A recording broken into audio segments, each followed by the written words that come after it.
Ini adalah satu kitab yang dikasih judulnya itu berdasarkan tokoh utamanya yaitu Ayub atau Iyub.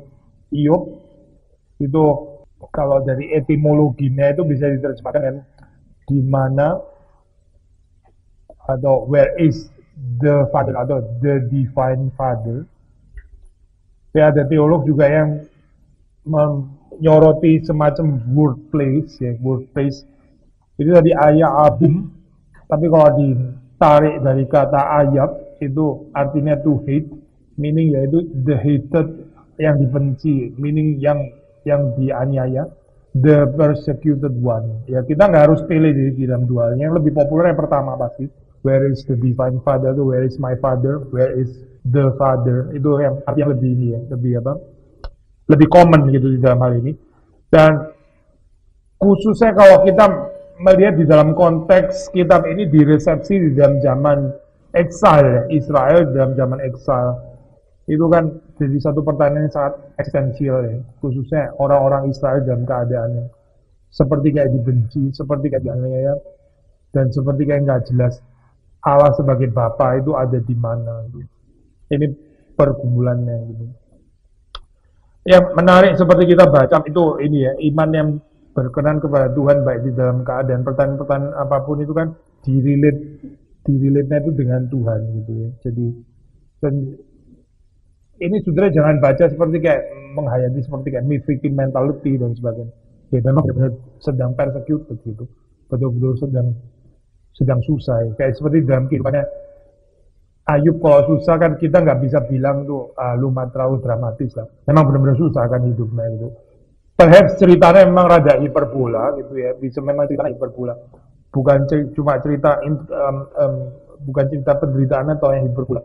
Kesuksesannya actually juga hiperbola gitu. Jadi benar-benar ditarik sampai ke ekstrim gitu ya, ekstrim atas dan ekstrim bawah gitu. Di dalam bentuk drama juga. Tapi maksudnya gini ya, di dalam pengertian ini Israel itu dalam pergumulan mereka dalam refleksi teologis ya, dia selalu menghadap Allah, itu yang penting gitu, bukan terus kemudian melarikan diri atau cari solusi sendiri atau telepon kanan kiri dan sebagainya dan seterusnya, tapi terutama berhadapan dengan Allah ya, whether dia di dalam keadaan di atas atau di bawah. Nah, yang menarik juga di bagian lain ya, karena lokasinya naratif ini kan ditaruh di dalam ini ya. Apa itu? Kalau kita baca di dalam pasal yang pertama itu sudah baca there was a man in the land of Uz, ya, Uz. Itu satu tempat yang remote, satu tempat yang jauh gitu ya. Jadi terjadi long ago, far away, model distancing kayak begini ya, distancing cerita ini.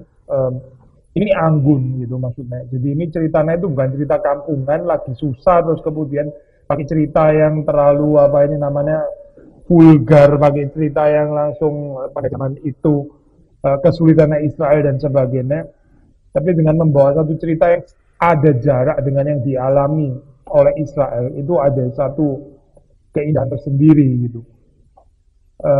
Kalau saya baca ini ya, salah satu komentar dari seri interpretation, the capacity to distance and then to entertain the problem imaginatively already signals the emergence of a ballroom within severe straits and thereby signals the mute presence and operation of grace. Orang bisa pakai cerita yang menghayati cerita yang jauh, yang long ago and far away itu dikontekstualisasi dalam zaman sekarang itu. Menyatakan bahwa kehidupannya itu masih mengakui adanya anugerah Tuhan yang menopang gitu ya. Ini bukan sampai dalam titik kehancuran pahit yang sudah kayak nggak bisa bangun lagi itu. Tapi di dalam keadaannya masih sanggup untuk entertain the problem, menghadapi the problem itu secara distansir, secara ada distance gitu ya. Ini penting ini bagian ini ya. Orang yang di dalam mengurus problem itu jadi tenggelam di dalamnya sudah kayak nggak bisa keluar gitu kan.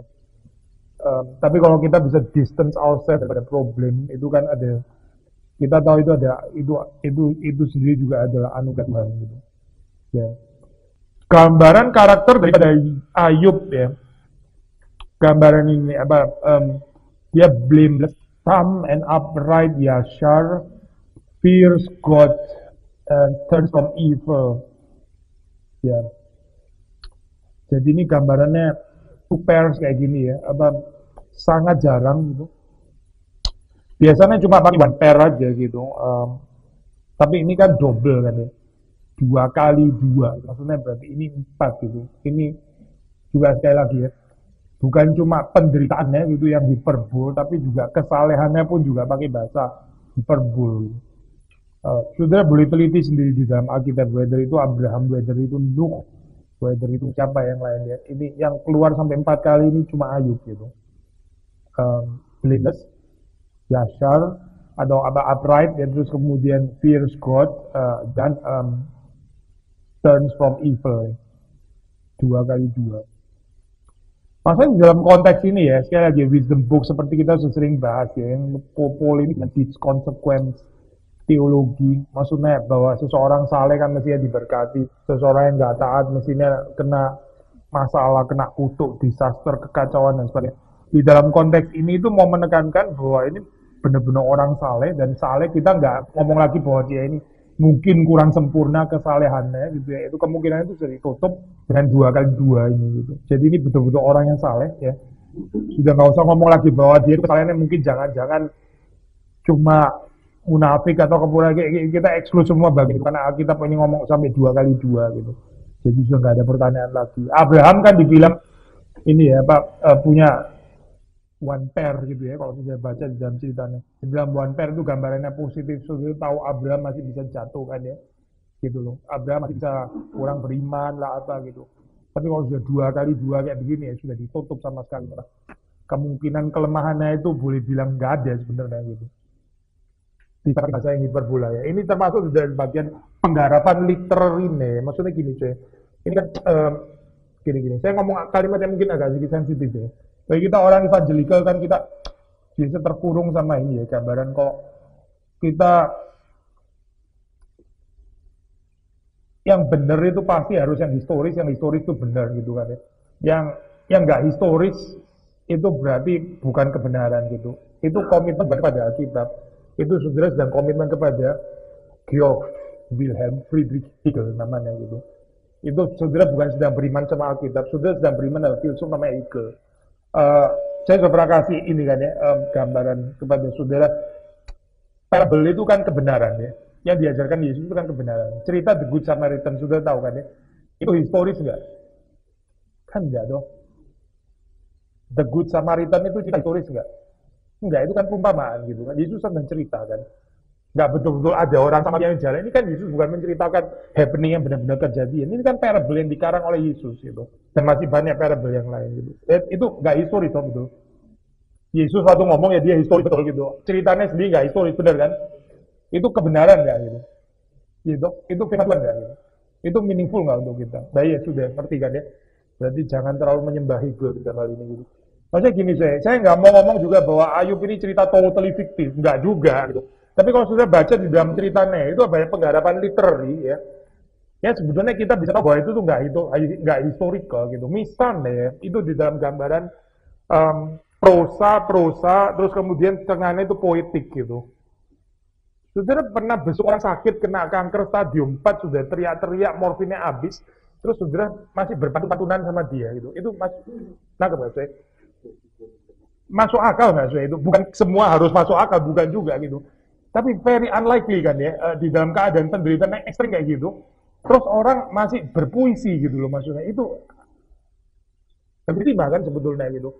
Jadi ini ada cerita yang basicnya ini ya, historis gitu ya, historis, ada pengalaman cerita itu, terus kemudian dikembangkan di dalam cerita yang sifatnya kayak drama, puisi dan sebagainya. Sehingga kita nggak bisa misalnya waktu di sini kasih 2 kali 2, oh berarti dia betul-betul kayak begitu. Ini bahasa untuk bikin ekstrim bahwa kalau lu mau mempersoalkan cerita Ayub ini dibagi orang yang kayaknya kesalahannya papa dan you are on the wrong gitu, karena kita sudah pakai 2 kali 2. Nah kemarin di dalam ceritanya itu 2 kali 2 itu sudah perfect gitu lah maksudnya gitu. Kita nggak bicara lagi tentang kesalahannya itu sebetulnya oke atau nggak oke, jangan-jangan dia kurang oke, makanya dia menderita. Itu sudah totally excluded gitu, karena secara literally sudah dibilang 2 kali 2 gitu. Ya, nangkep ya poinnya ya.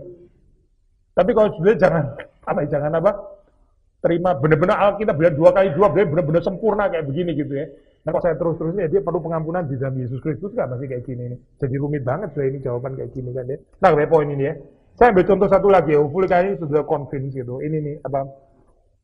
Bahwa ini ditulis misalnya dengan mirip drama. Ya saya lompat sedikit. Waktu kecelakaan itu terjadi kan saudara baca ini ya. Sudah baca dalam ayat yang ke-15 ya. Saya baca bahasa Inggris ya. And the 14. The oxen were plowing and the donkeys feeding beside them, and the Sabians fell upon them and took them and struck down the serpents with the edge of the sword. Terus perhatiin ya. And I alone have escaped to tell you. Ya. And I alone have escaped to tell you. Terus while he was yet speaking, there came another and said, the fire of God fell from heaven, burned up the sheep and the serpent, and consumed them. And I alone have escaped to tell you. Ya. Terus 17. While he was yet speaking, there came another and terakhir, and I alone have escaped to tell you. Gitu. Nah, nggak saya poinnya. Ini lagu atau apa sih sebenarnya gitu? Maka ku puji kebesaranmu, ulang-ulang terus gitu kan. Ini referen kan actually gitu. Nah, mbak poinnya.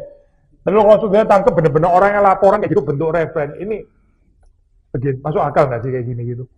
Nah, mbak poinnya. Jadi kita nggak harus baca ini cerita dalam pengertian 100% purely historis, nggak ada. Itu tuh saya pikir saudara sedang menyembah Hegel gitu maksudnya. Bukan sedang mengerti Alkitab, tapi kita sedang peluk-pelukan sama Hegel. Nggak ada perlunya menurut saya gitu. Jadi ini ada basis historisnya, tapi dikembangkan oleh penulis Ayub siapapun orang itu gitu.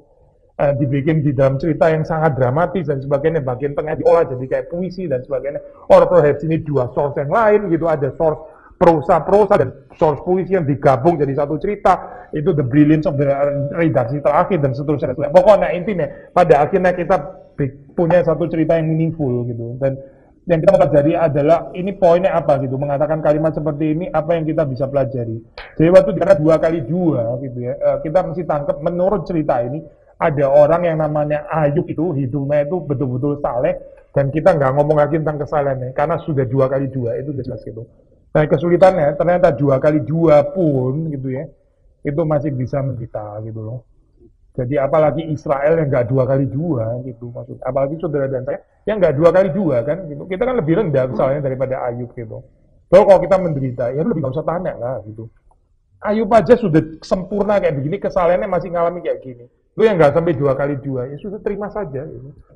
Salah satu nih misalnya ini message yang sederhana gitu ya. Tapi nggak sesimpel ini message-nya gitu kan. Ini kan sangat limpah ya penggarapan literally di dalam kitab Ayub kalau sudah membaca pertanyaan tentang kesalahan seseorang kok bisa berakibat seperti ini gitu. Saya balik tadi ya ke poin 2 kali 2 tadi, his blameless, Tam, upright, Yashar, fears God and turns from evil. 2 kali 2 ya.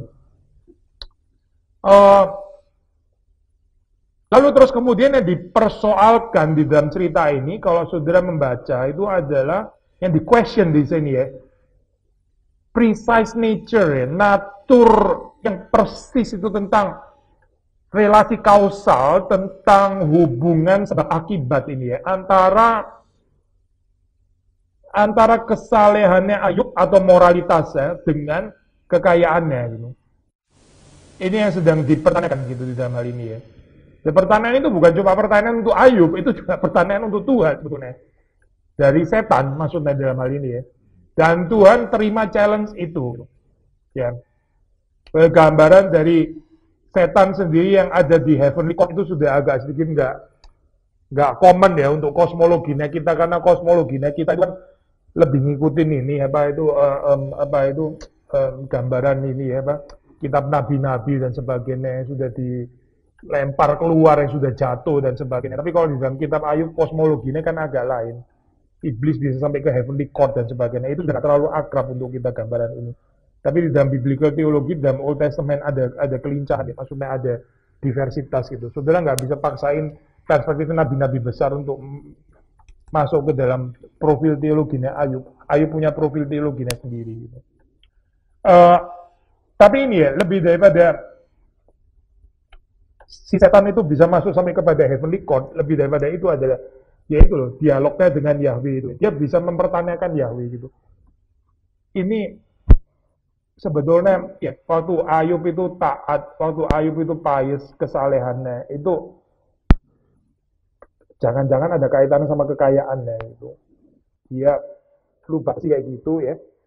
Kamu pageri dia seperti itu, makanya dia taat kepada Tuhan. Itu kan yang dipropos ini apa oleh setan di dalam hal ini gitu.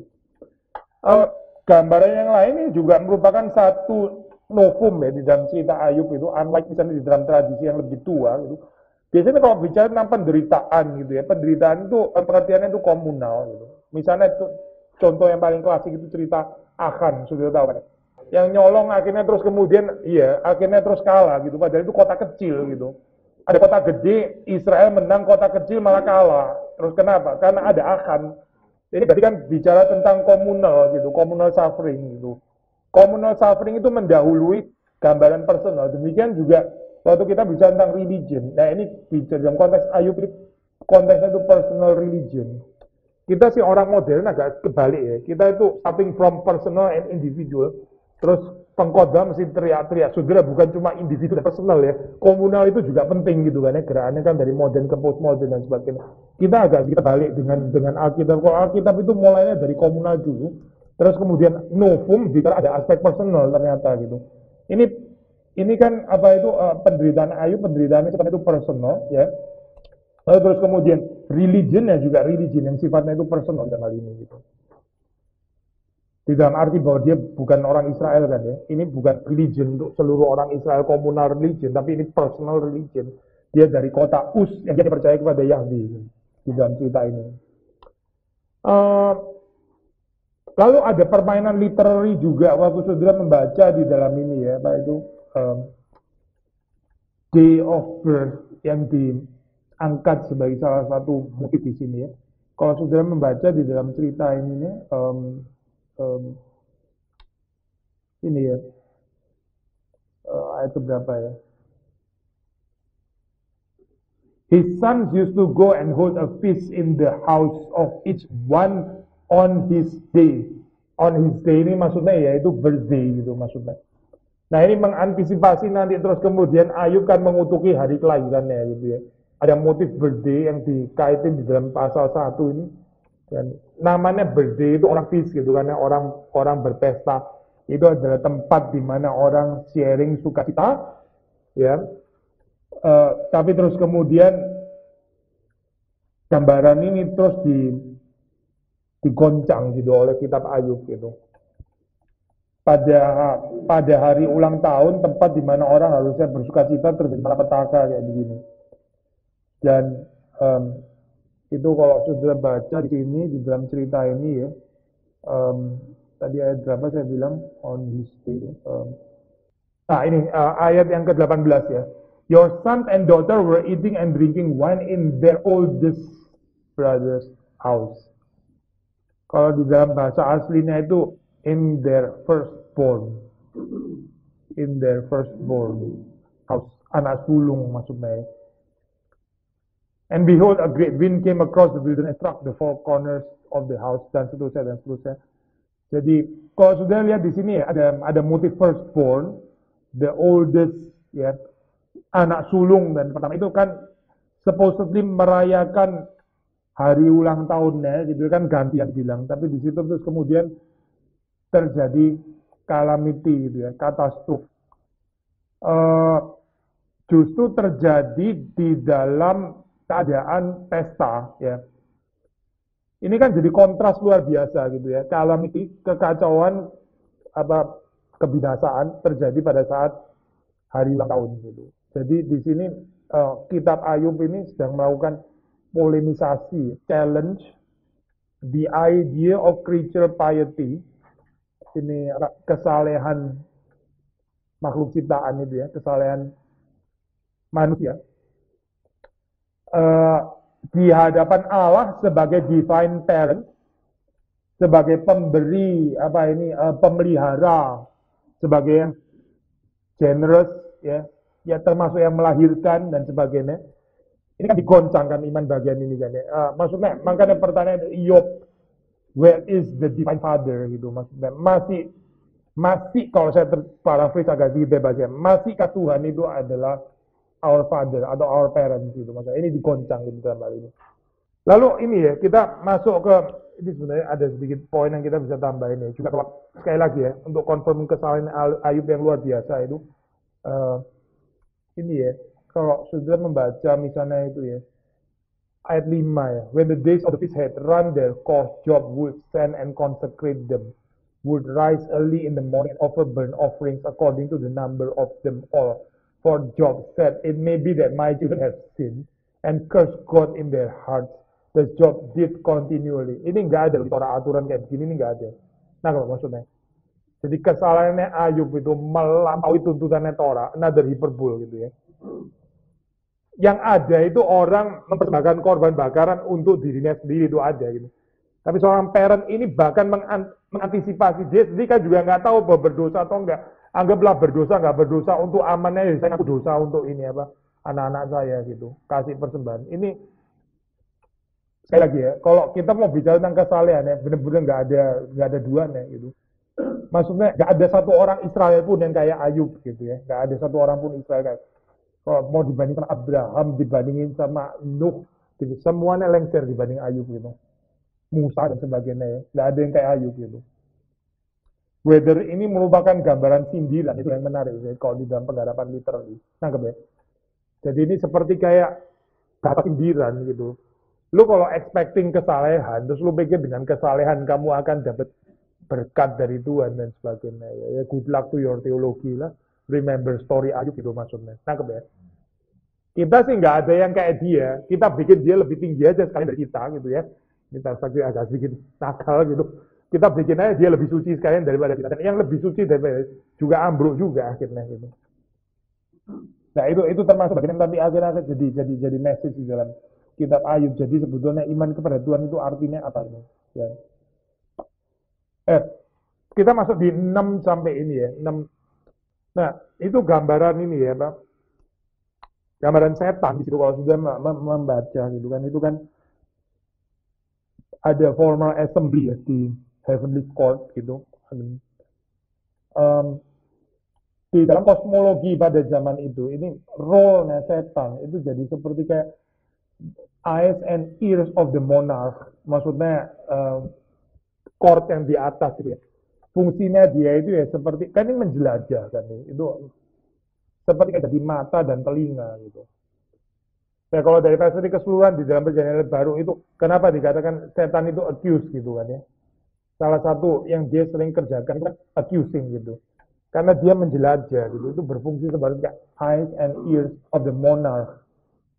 Sehingga waktu ini ya, waktu sudah membaca di dalam kalimat ini ya, di dalam 6 sampai 12, Satan also came among them. Ayat 7, the Lord said to Satan, from where have you come? Satan answered the Lord and said, from going to and fro on the earth, and from walking up and down on it. The Lord said to Satan, have you considered my servant Job, that there is none like him on the earth, blameless and upright man, who fears God and turns away from evil? 2 kali 2 itu lagi deh. Gini saya, kalau sudah melihat di dalam ini ya, pengertian kosmologi pada saat itu, proper role-nya itu, perannya setan itu sebagai the eyes and ears of the monarch.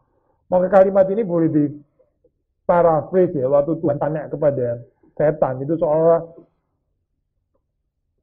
dia kayak tanya, ya, lu menjalankan pekerjaan lu nggak gitu? Have you been doing your job gitu maksudnya. Kan harusnya dia keliling-keliling cari situasi di ini kan ya. Ini seperti kayak mediator gitu ya. Yahweh juga pasti bisa langsung melihat, pasti gitu ya. Nggak perlu setan, itu nggak usah ngomong lagi lah kita. Tapi di dalam ini ya, role-nya di dalam kosmologi pada saat itu tuh ya itu. Gitu. Nah, waktu Tuhan tanya ini ya, apa itu, from where have you come? Gitu. Dari mana? Dia menjawab, ya, dia doing his job sih, from going to and fro on the earth, from walking up and down on it. Nah, terus ini itu ayat 8. Have you considered my servant Job, that there is none like him on the earth, dan sebagainya. Saudara perhatiin ya, bahwa di dalam cerita ini ya, yang cari gara-gara itu actually Tuhan gitu. Tanda kutip ya maksudnya. Yang cari gara-gara itu Tuhan gitu. Ini bukan setan yang inisiatif terus tiba-tiba, iya, dan saya ketemu itu satu orang yang kayaknya cinta banget ya sama lu gitu ya. Itu bukan mulai dari setan, itu mulai dari Tuhan. Ini yang bikin interesting dalam kita ya. Actually the whole cerita jalan disaster dan semua pencobaan itu ya, itu inisiatifnya dari Tuhan gitu. Sudah jangan benturin dengan ayat ini ya yang ada pemahaman. Makanya ini perlu diferensiasi. Even kita tahu ada ayat dari Yakobus, Tuhan itu tidak dicobai dan dia tidak mencobai gitu. Betul, Tuhan tidak mencobai gitu. Tapi kalimat Allah tidak mencobai. Itu diferensiasi kan jelas gitu. Maksudnya sudah pasti bukan tanpa kitab Ayub, pasti bukan tanpa kitab Ayub. Gitu. Allah tidak mencobai itu maksudnya apa gitu. Ya. Jadi dalam bagian ini, ya memang sudah tahu yang mencobai kan memang setan bukan Allah gitu ya. Tapi bukan berarti terus kemudian Allah itu jadi pasif gitu ya. Setan yang inisiatif itu ceritanya loh, bukan gitu. Yang inisiatif di sini actually siapa gitu. Kan Tuhan terlebih dahulu yang ngomong kalimat ini. Have you considered my servant Job, that there is none like him on earth, a blameless and upright man. Ya. Saudara bisa terima nggak konsep Allah yang kayak begini menurut Alkitab gitu? Saya langsung ini aja ya, kita sudah pernah ngomong bagian ini ya. Kan sampai sekarang itu jawaban Manikeisme kan selalu menarik ya. Sebagian kekristenan itu kayaknya itu Manikeis sampai sekarang gitu. Mereka mengatakan kalau kemiskinan, sakit penyakit itu datangnya dari setan gitu. Cannot be from God. Itu Manikeis. Manikeis itu kalau di dalam zaman Agustinus itu heretik, itu ajaran sesat sebetulnya. Mereka mungkin motivasinya baik seperti kayak mau menyelamatkan Tuhan ya, menghubungkan Tuhan dengan keburukan, itu kayaknya nggak ada hubungannya. Jadi kalau evil itu dari setan, ya kalau yang baik itu dari Tuhan. Itu jawaban Manikeis, bukan jawaban Alkitab. Jawaban Alkitab saudara ketemu Tuhan kayak begini. Gitu. Saya mau tambah lebih ini ya, lebih susah lagi ya. Di dalam bahasanya tentang cerita yang Saul itu ya, roh jahat yang dari Tuhan. Ada kalimat ini. Roh jahat yang dari Tuhan. Very confusing bahasa kayak begini gitu. Maksudnya di dalam Tuhan ada sisi kejahatan. Ya bukan itu pasti maksudnya. Tapi at the end ya, kalau ditarik sampai ke atas, kita ketemunya itu cuma Tuhan. Bukan Tuhan dan setan gitu maksudnya. Ini ajaran bidat. Setan itu di bawahnya Tuhan gitu. Dan always di bawahnya Tuhan. Gak pernah ada Tuhan dan setan gitu. Yang sama-sama equal, yang sama-sama kuat. Yang Tuhan terpaksa harus ngalah. Karena apa boleh buat kalau namanya setan sudah mendatangkan laknat, evil dan sebagainya. Ya sudah, Tuhan mesti kasih kesempatan untuk itu juga. Enggak, pada akhirnya semua ini datang dari Tuhan gitu. Ditarik ke atas itu adalah Tuhan. Termasuk di dalam cerita ini sangat jelas bahwa permulaannya itu juga Tuhan. Bukan setan loh, bukan. Tapi Tuhan. Sekali lagi saya baca ya. Have you considered my servant Job, that there is none like him, a blameless and upright man who fears God and turns away from evil. Saya pakai istilah hati-hati ya. Ada kayak semacam divine provokasi gitu. Divine provokasi gitu. Istilah provokasi mungkin kurang tepat ya untuk divine. Itu tapi makanya pakai tanda kutip itu menyelesaikan segala sesuatu gitu. Lalu terus benar ya, setelah itu apa yang dijawab setan? Setan menjawab, this job fear God for no reason. This job fear God for no reason. Ini istilah ini ya, ini istilah yang sangat-sangat kaya tafsirannya gitu. For no reason ya. Kalau sudah baca Job 1 ayat 9 ya. Terjemahan bahasa Jerman pakai istilah umsonst ya. Dengan percuma, itu vektornya bisa ke belakang, bisa ke depan gitu. Kalau bahasa Inggris ya, for no reason itu sudah cenderung mengertinya gimana gitu. Tanpa alasan gitu ya. Jadi itu vektor ke belakang atau vektor ke depan gitu. Benar kan ya? Jadi maksudnya gimana penjelasannya gitu. Ayub itu takut akan Allah for no reason atau with reason gitu. Kalau with reason berarti ada cost-nya. Kira-kira cost-nya apa? Apa? Ya betul, misalnya gitu ya. Jadi gini saya logiknya, ini yang dipropos oleh setan gitu, gini. Ini actually di dalam bahasa aslinya saya pernah cek gitu, bisa diterjemahin ke depan juga actually. Jadi ke belakang atau ke depan gitu dua-duanya. Jadi gini, Ayub itu takut akan kau ya. Itu dia itu takutnya itu for no reason, nggak ada penyebabnya gitu. Karena engkau memelihara dia, engkau mengasihi dia. Ya. Jadi waktu dia takut kepadamu itu, eh, dia takut kepadamu itu sebagai apa ya? Ya, kesalahan dia terhadap kebaikan yang engkau berikan kepadamu, kepadanya gitu kan. Ya. Ini loh, ini kompleks ya kalimat ini. Setan itu betul-betul teolog besar, benar. In the true sense of the word. Waktu dia bilang kalimat ini seperti kayak sederhana gitu, tapi yang dipolemik di sini ya, maksudnya orang itu takut kepada Tuhan ya, orang itu beribadah kepada Tuhan, itu karena dia terlebih dahulu mengalami kebaikan Tuhan di dalam dirinya, baru as a response, gratitude, thanksgiving dan sebagainya, dia beribadah kepada Tuhan, gitu ya. Orang bisa tanya, salahnya di mana kayak gini gitu. Saudara beribadah kepada Tuhan karena terlebih dahulu menerima kebaikan Tuhan ya? Enggak, enggak ya. Saudara nggak pernah menerima kebaikan Tuhan, itu berani juga. Terima gini. Kebaikan dari siapa dong yang kita terima ini? Saudara beribadah kepada Tuhan itu karena terlebih dahulu mengalami kebaikan Tuhan, betul kan? Jadi kalau nggak boleh kayak gini, mesti gimana dong maksudnya? Saya tanya ini maksudnya. Kalau bukan yang kayak gini, gimana dong? Variasinya apa gitu maksudnya? Boleh lebih pure daripada ini. Kan proposal setan kayak begitu kan ya? Itu dia tuh taat kepadamu karena ini kan berkati gitu loh. Karena lu pagerin kasih goodness dan sebagainya. Jadi taatlah kepadamu. Jadi kalau bukan gini harusnya apa tuh maunya? Apa? Nggak taat gitu. Nggak taat. Nggak taat buyar, sudah nggak ada pembicaraan lagi. Sudah selesai taruhannya sama setan gitu. Ada nggak sih yang lebih murni daripada ini? Maksudnya variasinya apa gitu? Iya betul. Itu berarti kalau orang tetap beribadah kepada Tuhan dengan itu ya, berarti itu alasannya apa gitu? Iya, karena pribadi Tuhan sendiri. Nangkep ya poinnya ya. Jadi itu yang dipropos sama setan gitu. Ini kita sudah pernah ngomong sini kalau sudah masih ingat ya. Kita pinjam 4 stages Bernard de Clairvaux. Itu very very helpful untuk mengerti Ayub 1 gitu. Pertama ya, loving God for one sake gitu. Mencintai Tuhan itu karena diri sendiri gitu. Ya. Yang lebih tinggi daripada itu yaitu loving God for sake kan harusnya gitu kan. Nah, apa poin ini ya? Jadi Tuhan itu worshipful karena di dalam naturnya itu dia layak untuk disembah gitu. Soalnya mau ngomong ini nggak ada urusannya dengan kita terima kebaikan, nggak terima kebaikan. Tuhan itu adalah Tuhan dan dia harus dipuji dan disembah gitu. Tapi gini sih, ini ya dipersoalkan setan ini actually abstrak gitu. Abstrak dalam pengertian karena di dalam kenyataannya ya manusia itu bertumbuh gitu di dalam kerohaniannya. Ini loh aspek yang ada dinamika gitu, ada proses ya. Gak bisa kita langsung masuk kepada gambaran either kita tuh mencintai Tuhan karena ada kekayaan dan karena itu kita nggak pure gitu misalnya ya. Yang pure itu adalah mencintai Tuhan karena dirinya sendiri, bukan karena saya diberikan berkat dan sebagainya. Ini bukan jadi either or kayak begini, bukan. Tapi di dalam pengertian bahwa ada saatnya, ada masanya, itu orang lewat sini dulu, terus kemudian memang betul, dia harusnya itu jadi makin mature gitu loh. Dan waktu dia di sini, kita nggak bisa bilang dia itu nggak pure loh, cintanya. Saya ambil contoh sederhana, itu tadi sederhana itu gampang, pakai anak-anak gitu. Sebenarnya sudah punya anak, ya. Anak kita itu kan cinta sama kita karena kita cinta sama dia gitu. Cinta anak-anak lah maksudnya, di dalam takaran anak-anak, dia mencintai kita, dia senang sama kita karena kita lebih dahulu senang sama dia gitu kan. Betul kan?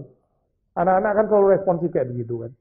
Kalau kita abusif sama dia, ya dia bisa rusak psikologinya, dia nggak bisa mencintai kita. Mungkin bukan cuma nggak bisa mencintai kita, juga nggak bisa mencintai yang lain gitu. Kita mencintai dia, dia balas mencintai kita. Waktu dia balas mencintai kita, itu kita bilang dia munafik gitu cintanya. Nah, Mbak Soe, apa kita jadi itu cintanya munafik gitu? Bukan toh? Kita bisa bilang itu cinta yang betul juga gitu.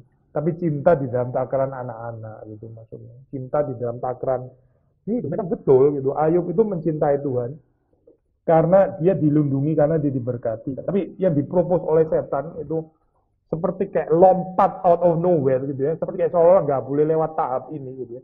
Mesti di-cut langsung. Kalau betul-betul ya. Kalau betul-betul manusia itu mencintai Tuhan. Manusia mencintai Tuhan karena dirinya sendiri. Nggak memberikan uang untuk dinamika perjalanan ini gitu. Saya mesti ngomong kalimat ini ya, kita orang reform kok nggak hati-hati. teologinya jadi mirip teologi setan. Wah, ini kalimat luar biasa berat. Mungkin salah satu kalimat paling berat selama berapa tahun main di ini Kelapa Gading. Salah satu. Model jam kayak begitu ya, yang nggak ada ininya. Itu nggak ada dukungan Alkitab ya sebenarnya. Itu yang precisely dipropos oleh setan ini. Ini kedengaran sangat logis kan ya. Betul juga loh. Orang kan harusnya mencintai Tuhan karena dirinya sendiri ya. Bukan karena dia dipaksa kayak gitu kan ya. Nah, Mbak, saya kesulitan. Di kalimat ini loh, kompleks sebetulnya gitu. Dibilang ada poinnya juga. Ini teologi yang tinggi, ini teologi tingkat tinggi gitu. Tapi sekaligus teologi tingkat tinggi yang terlihat nggak livable gitu. Karena nggak memberikan orang itu kesempatan untuk bertumbuh dari bawah ke atas, tiba-tiba harus lompat ke atas gitu. Kita kalau sering nggak sabar dengan orang ya, kita pikir orang itu cinta Tuhan itu selalu karena berkat. Kita jadi mirip kayak teologi setan di dalam kitab Ayub gitu. Ya, whether orang itu akhirnya di situ terus itu nanti Tuhan yang inilah ya, Tuhan yang uji, Tuhan yang penghakimi dan sebagainya. Sudah, dan saya ini kita menguji diri kita sendiri aja. Apakah teologi kita itu the first stage terus gitu ya, mencintai Tuhan terus karena diri saya gitu ya. Itu kita harusnya tahu. Tapi orang lain itu berapa lama di dalam stage itu sampai bertumbuh dan sebagainya. Itu kita serahkan dalam tangan, bukan tangannya saudara dan saya gitu, karena kita bukan Tuhan. Gitu. Dan bahwa Tuhan memberikan space itu gitu di dalam diri. Jadi kita nggak perlu judgmental terhadap Ayub ya, bahwa selama dia masih kaya, itu kesalehannya yang hiperbol, itu actually misalnya itu munafik semua. Itu karena dia itu kaya, makanya dia bisa kayak gitu. Itu nggak ada perlu judgment kayak gini, nggak ada perlu. Yang tahu ya Tuhan dan Ayub sendiri. Tapi terus kemudian yang menarik di dalam cerita ini kan Tuhan tanda kutip follow, ikut challenge ini kan ya. Bukan ice bucket challenge, tapi apa ini a challenge daripada setan, the so-called disinterested love ini gitu. Challenge dari setan gitu. Tahu istilah disinterested tuh? Disinterested itu maksudnya cinta yang nggak ada motif ya gitu, yang nggak ada agenda pribadi. Tadi saya bilang ya, kita bisa bilang ini apa vektor ke belakang ya, bisa juga vektor ke depan. Misalnya terjemahan bahasa Jerman ya, pakai istilah itu dia itu mencintai engkau secara umson, secara persuma ya, secara sia-sia gitu. Itu vektornya itu berarti ke depan gitu, bukan ke belakang. Kalau no reason kan ke belakang. Dia mencintai engkau karena ada sebabnya, lu sudah bikin dia kaya gitu. Tapi kalau diterjemahkan di dalam vektor ke depan gitu, dia mencintai engkau karena dia mau sesuatu gitu. Dia mencintai engkau karena dia ada mau sesuatu. Gitu. Nah, again ya. Sekali lagi ya, kalau kita tafsir kayak gini, kita dari perspektif saya harap sih saudara ini apa ini ngomong kayak gini ada bahaya maksud. Saudara mesti akrab dulu dengan teologi reform baru kita bisa melakukan polemik yang hati-hati kayak gini. Kalau reform aja belum, terus saya khotbah kayak begini, waduh kacau. Saya juga nggak tahu gimana. Sekali lagi ya, ini sebetulnya cocok untuk orang-orang yang sudah sangat akrab dalam di dalam teologi reform, terus kemudian kita koreksi berdasarkan Alkitab. Karena gambaran ini bisa keliru. Gini maksudnya saya. Saudara kan sering dengar kita mesti mencintai Tuhan itu dengan apa itu? Dengan suci, dengan murni, dan nggak boleh ada harapan untuk ada pengharapan apa itu namanya Tuhan memberkati balik dan sebagainya gitu ya. Kalau menurut kitab Ayub itu melampaui Alkitab gitu. Itu melampaui Alkitab gitu. Karena ada stage ini sebetulnya. Vektor belakang dan vektor ke depan itu digrant oleh Tuhan gitu. Dan salah satu kitab ini lompat ya kalau di dalam Perjanjian Baru yang menyediakan kayak begini ini kitab Matius gitu. Itu etikanya ya, very much driven by reward and punishment. Very much. Konsep reward maksudnya gitu. Taat kepada Tuhan karena ada reward gitu. Itu difasilitasi oleh Alkitab gitu. Saudara kalau nggak fasilitate bagian ini, saudara melampaui Alkitab itu gitu. Ya, seperti kayak again, maaf ya istilahnya, teologi setan gitu. Kasar ya kalimat ini, benar-benar kasar gitu. Jadi kita mesti sangat hati-hati karena orang itu ada di dalam perjalanan bertumbuh dan Tuhan itu mengasihi dia, memberikan ruang waktu untuk dia bertumbuh. Gitu. Kok saudara jadi nggak kasih dia ruang sama waktu bertumbuh, itu kita siapa sebenarnya gitu. Mau jadi kayak setan saya nggak kasih orang kesempatan ini sudah langsung jam ke sana. Disinterested love ini istilah Immanuel Kant ya. Disinterested itu maksudnya nggak ada motif sama sekali gitu. Saya nggak ada pengharapan apa-apa ke depan. Saya juga bukan karena sesuatu di belakang. Saya betul-betul beribadah kepada Tuhan, mencintai Tuhan karena betul dirimu sendiri gitu.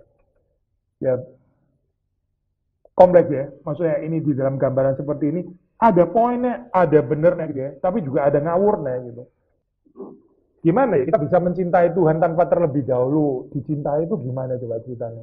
Itu teologi gabut loh sebenarnya. Dan kalau benar-benar mungkin itu terjadi, maksudnya harus scary ada makhluk bisa kayak gitu. Nangkep gak sih ya? Yang bisa mencintai Tuhan karena dirinya sendiri tanpa ada perasaan dicintai. Itu robot atau apa sih sebetulnya gitu loh. Maksudnya ini spiritual apa sih sebetulnya gitu. Bukannya kita itu akan selalu mencintai Tuhan karena Tuhan terlebih dahulu mencintai kita. Tuhan mencintai kita demikian besar, kita cuma bisa sebagiannya doang. Ini kan lebih masuk akal kayak gitu. Kita nggak mungkin pernah bisa mencintai Tuhan lebih daripada cintanya dia kepada kita, betul kan? Tapi sekarang setan bawa proposal, enggak. Harusnya orang itu mencintai engkau karena engkau memang pada dasarnya layak dicintai dan layak disembah. Whether ini teologi yang livable, ya. Ini mungkin nggak sih teologi kayak gini? Saudara mengikut Tuhan karena nggak diberkati sama sekali. Itu possible. Hati-hati dengan mengarahkan orang ke arah ini kelihatan seperti kayak lebih pure, lebih murni. Saudara menjadikan zombie-zombie. Dengan teologi zombie, teologi setan gitu. Maksudnya teologi zombie. Yang sebetulnya nggak bisa dijalani sama sekali gitu. Ini ya, saya tulis satu lagi ya.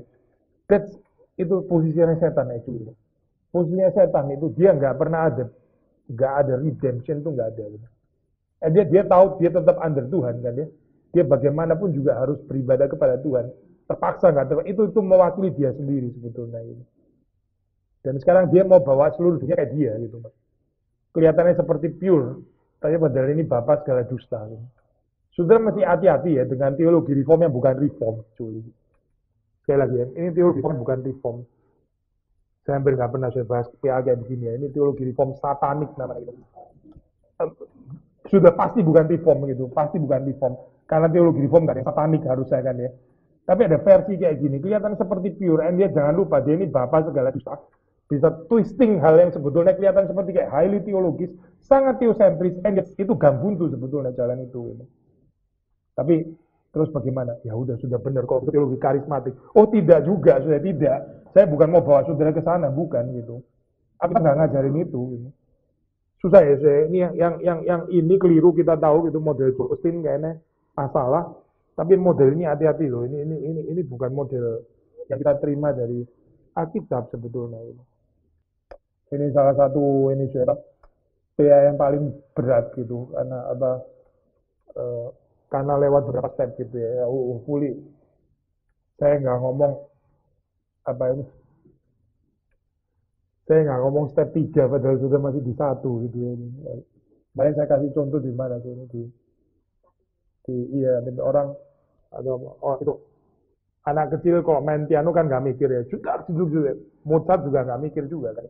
Mozart juga nggak mikir kalau main gitu. Anak kecil kan juga nggak mikir. Dia nggak mikirnya Mozart sama nggak mikirnya anak kecil itu totally different thing gitu. Ya, ini ngomongin yang nggak mikirnya Mozart ditafsir, nggak mikirnya anak kecil, waduh kacau ini. Bener kacau gitu apa. Ini mesti lewat fase 2 dulu baru bisa ngomong yang fase 3 gitu. Hopefully saudara ngerti ya maksudnya. Saya assume saudara sudah akrab dengan model so-called disinterested love dan sebagainya. Kita kan sepertinya di spiritual reform kan sudah sangat diajari bagian kayak gini ya. Jangan ada motif yang mesti suci dan mesti pure dan sebagainya. Sudah sangat akrab kan ya. Terus ini kan polemik yang masuk. Whether itu possible gitu. Tapi saya bukan mau balikin saudara ke stage 1 bukan gitu. Ini sudah post stage 2 maksudnya gitu loh ya. Jadi sekali lagi ya, kalau saya membaca dan cerita ini ya, Tuhan sendiri yang challenge gitu, challenge tanda kutip provoke setan dan akhirnya setan terprovok ya, terchallenge dan dia challenge balik lagi di dalam drama ini ya, itu karena kamu pelihara semuanya dipagri, akhirnya dia bisa taat kayak begitu. Coba aja lu ambil satu-satu, ntar kita ngomong lagi gitu kan ya. Dan yang interesting Tuhan ambil challenge itu gitu, oke. Dan silakan gitu maksudnya kan lu propose kayak gitu. Maksudnya di dalam keyakinan setan kalau lu copot itu semuanya gitu ya, lu copot semuanya Ayub itu nggak akan ini, Ayub itu nggak akan tahan dan dia akan murtad, dia nggak akan mengasihi engkau, dia akan berhenti semua burnt offering itu semuanya akan jadi omong kosong gitu, maksudnya itu akan hancur semuanya gitu karena fondasinya itu sebetulnya itu gitu ya. Tapi Tuhan terus mempersilahkan Ayub gitu. Nah, sekarang komplikasinya kan gini, so ini kalau mengantisipasi jalan ceritanya masih jauh sih, 42 pasal gitu kan ya. Tapi kita cepat actually gitu.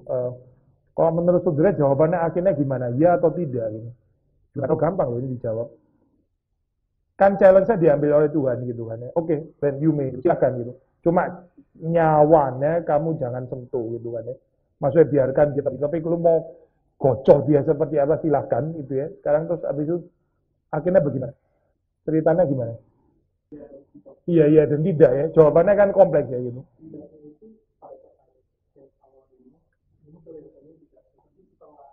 Atau lebih tepat tidak. Nah, itu yang di tengah-tengah. Ya oke, kita beda definisi antara iya dan tidak, tapi benar. Kan Ianya itu yang di akhir ya. Maksudnya setelah bergumul. iya, or even di depan juga gitu. Di depan sama di akhir itu, ini di depan sama di akhir itu sama. Balik lagi ya, stage 1, 2, 3. 1 sama 3 itu sama itu. Tapi ini yang satu ini stage 1, yang 3 ini sudah setelah melalui pasal 3, 4, 5, 6, 7 baru masuk yang ini sama ini tuh kayaknya sama gitu. Tapi yang ini nih belum belum teruji gitu ya. Maksudnya Tuhan yang memberi, Tuhan yang mengambil, terpujilah nama Tuhan. Itu sebetulnya boleh ditutup di situ kan ya. Tapi belum. Karena ini setelah itu ada ngomel-ngomel mulai pasal 3 gitu. Waktu ngomel-ngomel pasal 3 kita nggak bisa mempersalahkan itu apa dong kalimat itu tadi apa maksudnya gitu. Yang dia bilang Tuhan memberi, Tuhan mengambil. Itu ini ya Pak. Ini ya, saya ini kok secara pastoral ini saya agak sedikit iseng. Orang di dalam apa itu namanya kedukaan kan. Tuhan beri, Tuhan mengambil. Itu kan ayat favorit kan ya. Atau ditaruh di misalnya. Saya kok iseng sedikit. Stage one actually gitu. Itu stage one. Tapi kalau dia balik lagi ya, ini balik lagi ya.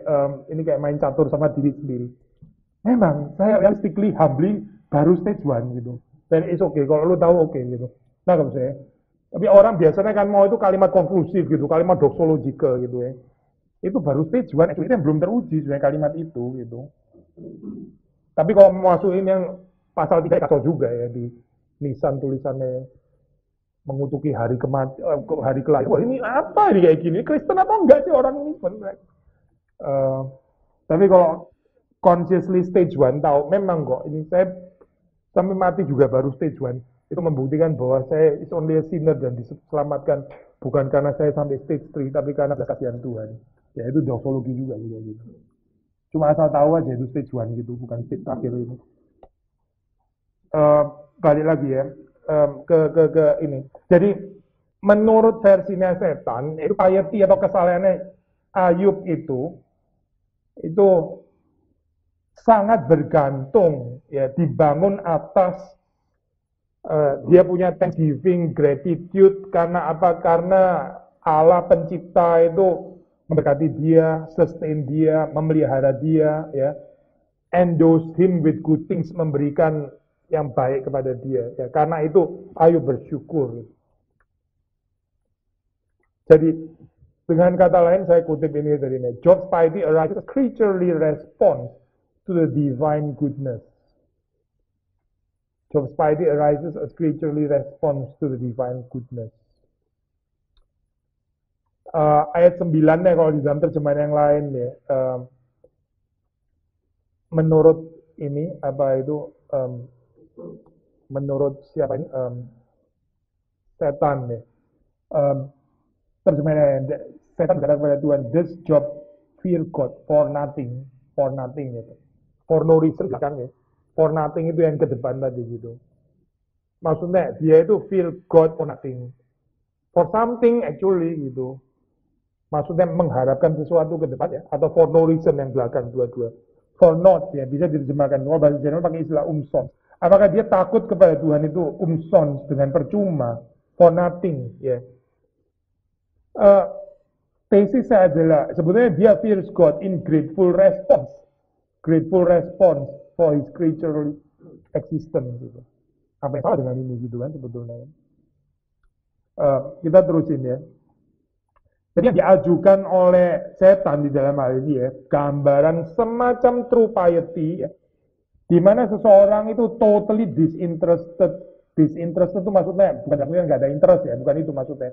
Ini bahasanya Immanuel kan, disinterested itu maksudnya pure of agenda gitu loh. nggak ada hidden interest maksudnya gitu. Itu namanya disinterested ya. Disinterested love itu maksudnya pure love itu dalam hal ini.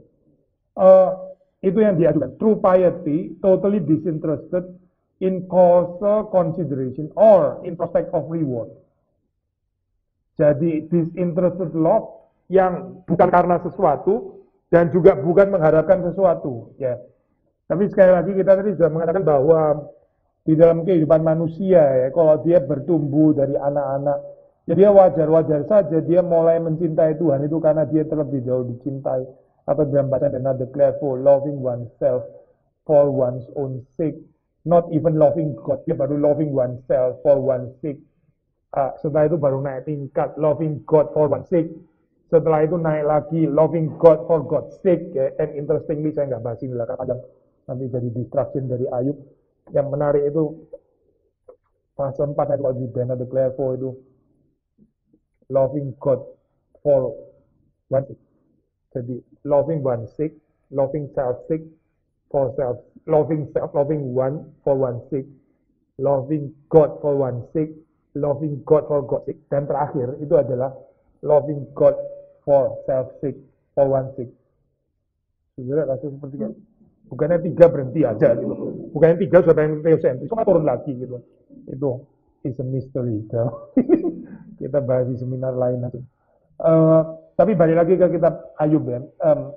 Orang biasa mulai loving oneself for one's own sake, baru mencintai Tuhan karena one's own sake, lalu baru loving God for God's sake di dalam hal ini ya, sebagai bagian apa itu pertumbuhan yang wajar terjadi dalam kehidupan manusia yang mengenal Tuhan. Ada shift di sini ya, tidak ada shift, ada pertumbuhan. Jadi pertanyaan intinya ya, kan yang diajukan oleh setan itu kan gini saya, ini kan Tuhan itu cuma bisa disembah only by virtue of what dia itu just for humankind, atau God itu intrinsically worshipful. Ya, ini pertanyaan eksistensialnya. Sekali lagi ya, konteksnya itu orang yang di dalam zaman exile gitu. Kita ini hubungannya dengan Tuhan itu gimana sebenarnya dalam keadaan kayak begini? Kita mencintai Tuhan karena Tuhan itu does something good to us ya. Exile loh ini ya. Atau Tuhan itu intrinsically worshipful, dan ini diolah pertanyaan ini dengan peran setan dan sebagainya dan Tuhan juga. Itu pertanyaan Israel sebetulnya gitu. Jadi dengan kata lain ya, mereka sudah menanyakan what sort of covenant. Covenant yang seperti apa sih yang possible antara Allah dan manusia? Jenis covenant yang bagaimana sebetulnya?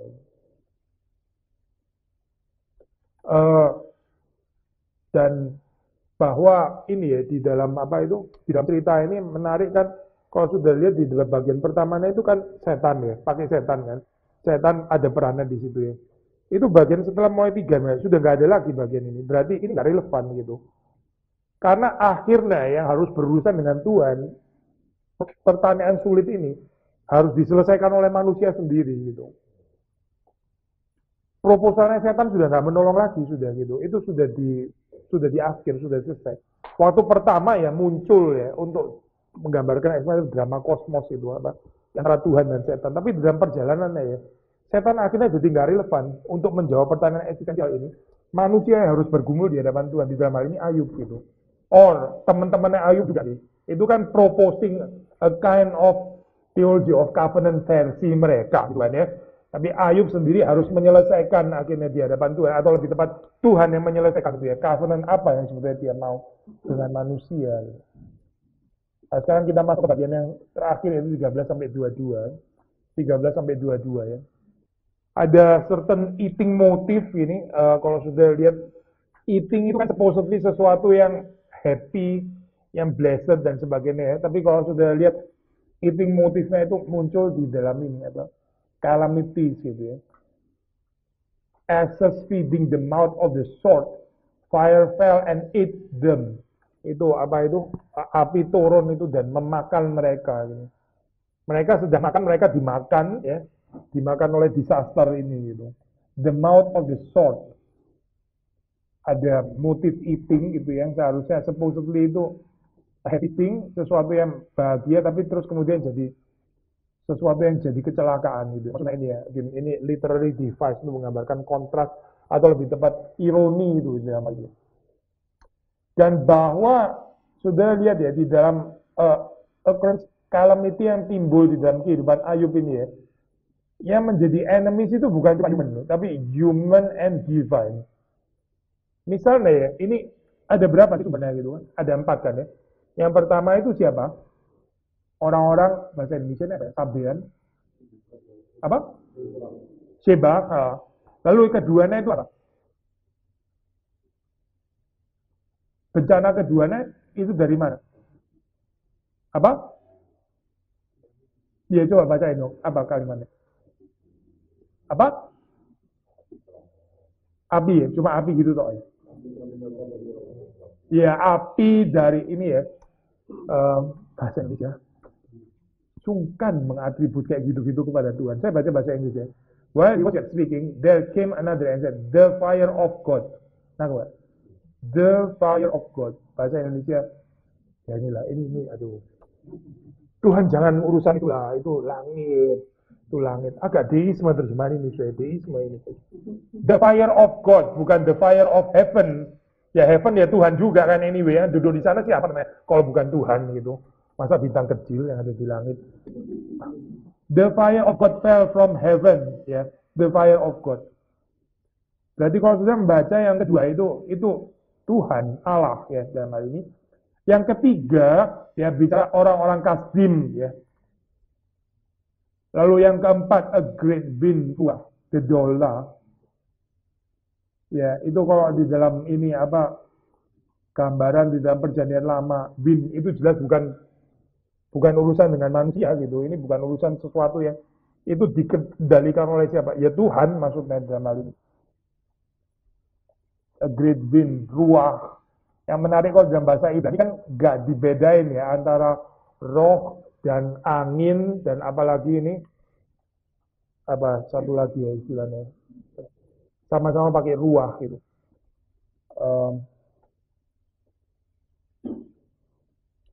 Maka sekali lagi ya mau dikatakan di sini adalah yang dihadapi oleh Ayub ini bukan cuma human enemies tapi juga divine enemies.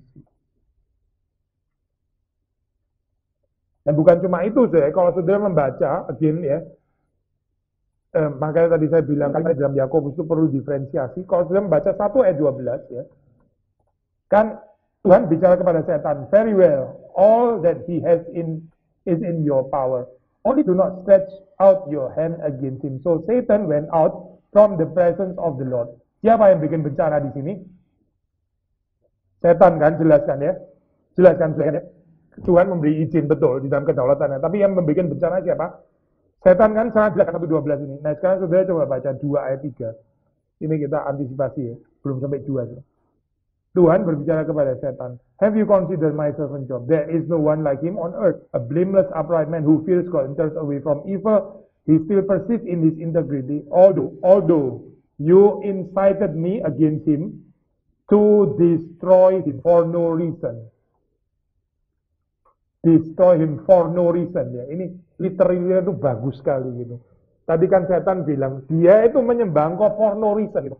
Tuhan bilang, lu yang no reason ya, unreasonably suruh gua hancurin dia. Siapa yang menghancurkan Ayub di sini?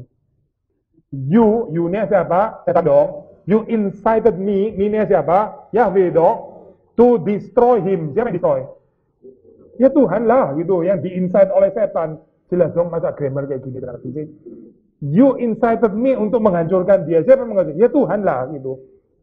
2 ayat 3 itu mengatakan yang menghancurkan Ayub itu Tuhan gitu.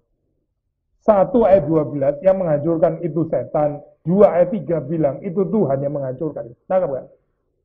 Saudara kalau ini ya Pak belajar teologi itu hitam putih hitam gitu ya. One sided kayak gini. Saudara susah lah ngerti Alkitab gitu.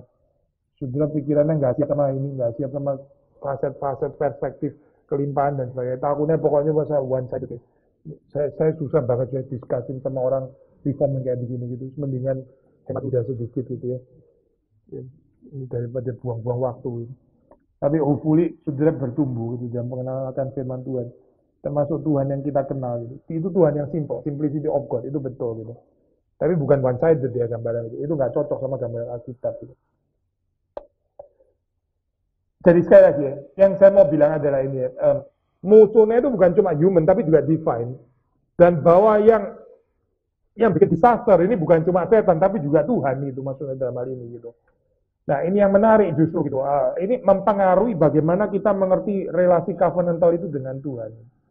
Kalau kita cuma mengertinya pokoknya semua calamities itu berasal dari setan gitu ya. Itu sedikit mengantisipasi. Itu kan Ayub tegur kepada istrinya kan. Kamu itu cuma mau terima yang baik dari Tuhan. Gitu. Kita kan harusnya terima yang baik dan yang buruk. Ya, ini loh, ini covenant ini gitu. Ini penghiburannya orang Israel di dalam masa eksil gitu. Kita jangan terima cuma yang baik dari Tuhan, yang baik dan buruk itu dari tangan Tuhan gitu. Bukan seperti istrinya Ayub gitu. Jadi ini kayak seperti ada dua macam respons orang Israel di dalam zaman eksil atau di dalam zaman penderitaan model istrinya Ayub yang cuma mau ascribe the good to Tuhan ya. Tapi bukan the evil, the calamities to Tuhan. Atau versinya Ayub ya, yang menerima baik yang buruk maupun yang baik itu dari tangan Tuhan. Itu actually yang bikin kita itu right covenantal relationship dengan Tuhan gitu. Atau pinjam istilahnya ini cerita Samuel itu roh jahat yang dari Tuhan gitu. Itu justru kekuatan di situ gitu. Roh jahat yang dari Tuhan. Alkitab nggak pakai istilah roh jahat yang bukan Tuhan gitu. Nggak pakai istilah itu. Justru yang dipakai adalah roh jahat yang dari Tuhan yang dipakai gitu. Ya, nah itu gimana ngerti kalimat itu? Termasuk juga di dalam ini, di dalam Ayub. Lalu terus kemudian setelah Ayub ini Ayub menderita apa yang dia lakukan? Ini poin bagus ya. Ini apa? Terapi ya di dalam apa ini? Di dalam penderitaan ini. Walter Brueggemann pakai istilah ini. The formfulness of grief. Formfulness of grief. Kesedihan duka cita itu ya, ada form itu. Kita bisa mengekspresikan dengan formal feeling. Tahu istilah formal? Kalau sudah dengar istilah formal itu maksudnya apa gitu? Formal itu maksudnya kayak gimana maksudnya? Nah, bahasa istilah ini formal feeling. Satu tindakan formal, maksudnya apa gitu maksudnya? Tindakan formal. Kalau saudara ketemu orang, tindakan formal itu sudah apa ini? Ya nyapa, good evening, good morning, sedikit buku sedikit, gitu ya. Kalau di Jepang lebih gini lagi, nah, itu namanya formal expression. Nangkep kan ya? Formal kan dipakai di dalam pengertian, kadang-kadang dipakai dalam pengertian yang negatif, perhaps nggak mempengaruhi apa dalam mungkin nggak ikut kan? Nangkep poin ini ya.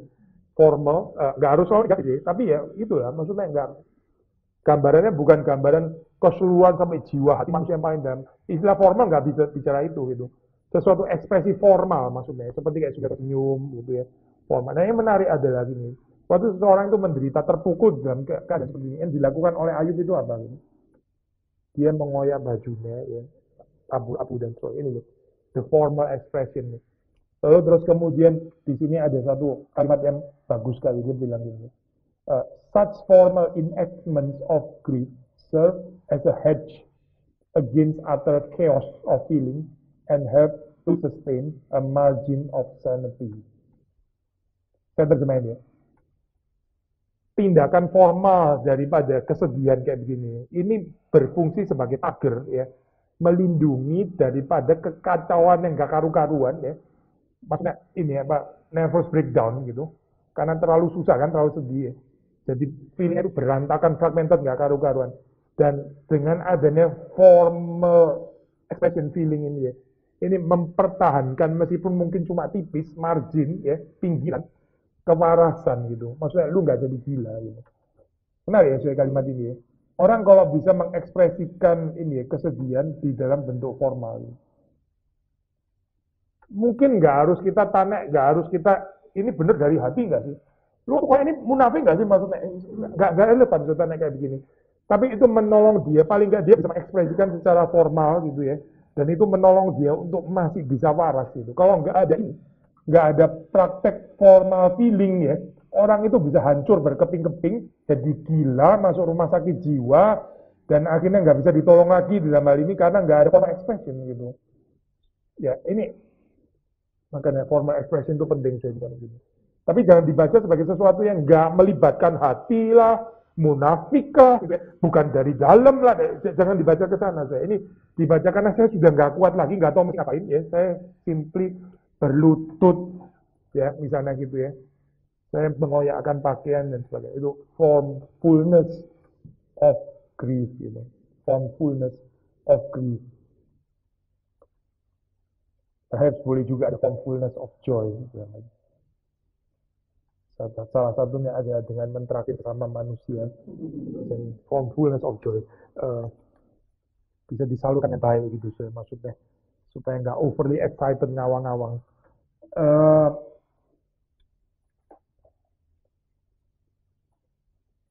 Tapi seperti sudah tahu ya, ini dengan formfulness of grief dan sebagainya, itu terus kemudian kalimat yang keluar daripada Ayub dan sebagainya ya, itu sebagai satu reaksi doxological, seperti kayak masih under shock gitu ya dalam hal ini ya.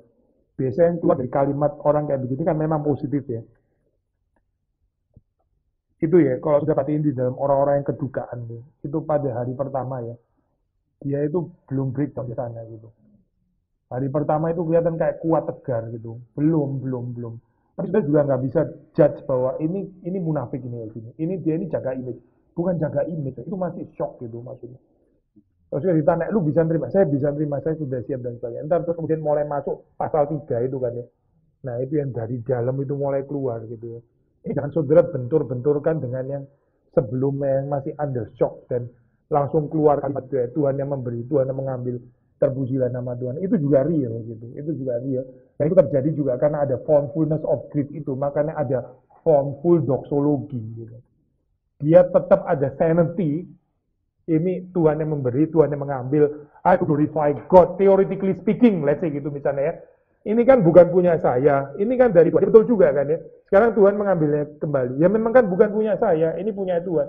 It's just correct buat ini secara theoretically gitu kan ya. Tetapi ntar masih ada pasal 3 gitu ya. Mulai dia bergumul dan sebagainya. Kehidupan manusia kayak begini. Tapi Tuhan memberikan kepada kita ruang untuk itu.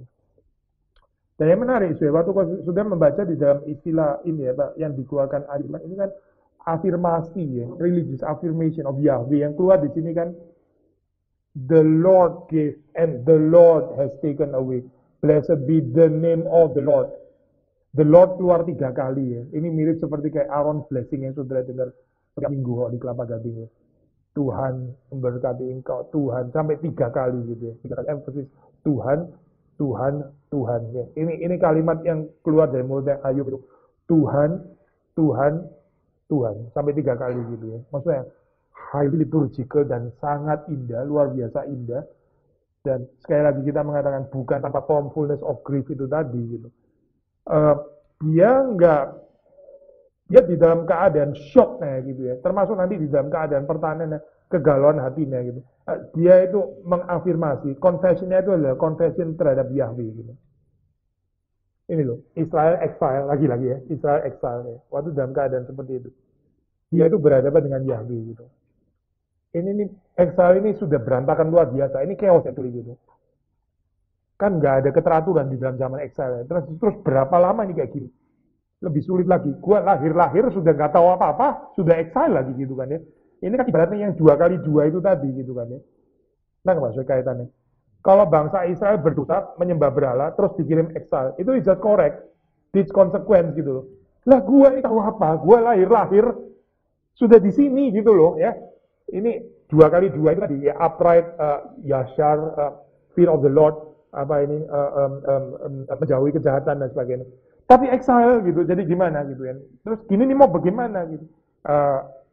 Kalau Ayub sih afirmasinya itu Yahweh gitu. Dia berurusan dengan Yahweh. Tuhan yang memberi, Tuhan yang mengambil. Terpujilah nama Tuhan. Jadi itu urusannya dengan Tuhan.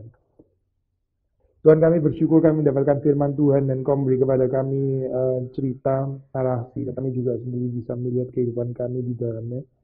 Kami berdoa supaya pengenalan akan Engkau melalui firman Tuhan ini boleh terus mempertumbuhkan kami.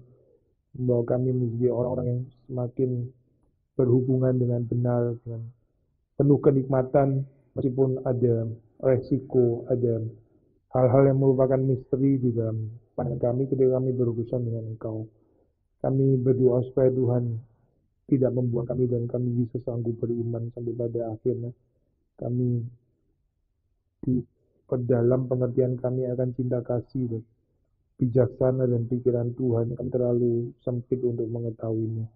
Terima kasih Tuhan, Kau memberkati setiap kami, berkati setiap orang yang sudah hadir. Tuhan berkati seluruh jemaat Tuhan. Demi Yesus Kristus kami berdoa. Amin.